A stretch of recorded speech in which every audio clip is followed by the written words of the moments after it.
চেষ্টা আমাৰ যে আমি ইমান কষ্ট কৰোঁ কিয় আমাৰ জীৱনত সফল নহয়। পথাৰত হাল বাব গৈছোঁ, খেতি কৰিছোঁ, বিভিন্ন ধৰণে দিনক ৰাতি কৰি কাম কৰোঁ, তাৰপিছত কিয় সফল হ'ব পৰা নাই।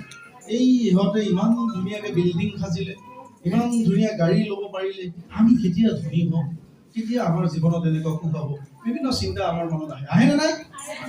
আহে। এই চিন্তাবিলাক আমাৰ আহি থাকে, কিন্তু আমাৰ কি কৈছে ইয়াতে, এই চিন্তা অহাৰ পিছত আমি কিয় মেজৰিটি আজি পিপলে আজি ছাকচেছ হ'ব পৰা নাই, কিয় ছাকচেছ হ'ব পৰা নাই? আমাৰ জীৱনত দুটা বস্তুৱে সাংঘাতিক ধৰণে বাধা কৰে। সেয়া হৈছে all belief system and handling of challenge in life.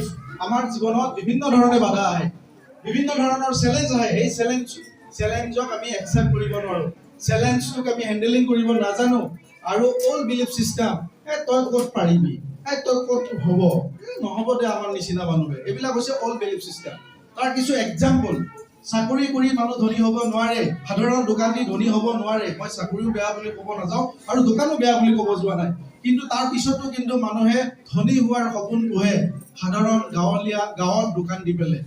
সাধাৰণ চাকৰি কৰি পেলাই ধনী হোৱাৰ প্ৰৱণতাটো কিয় ৰাখে? এইটো মিছা আশা হ'বনে নাই? মানুহৰ টাইম ৱেষ্টেজ হৈ আছে নে নাই?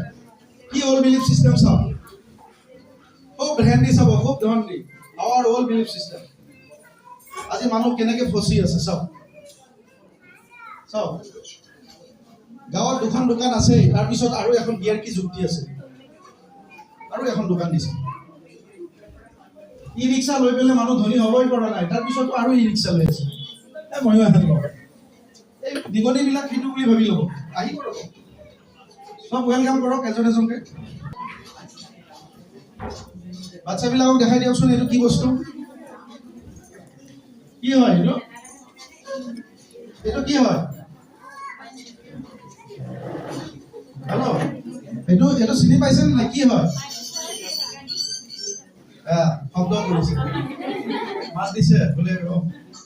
ইমান কি বস্তু সুধি আছে, মাত দিয়ে বাৰু।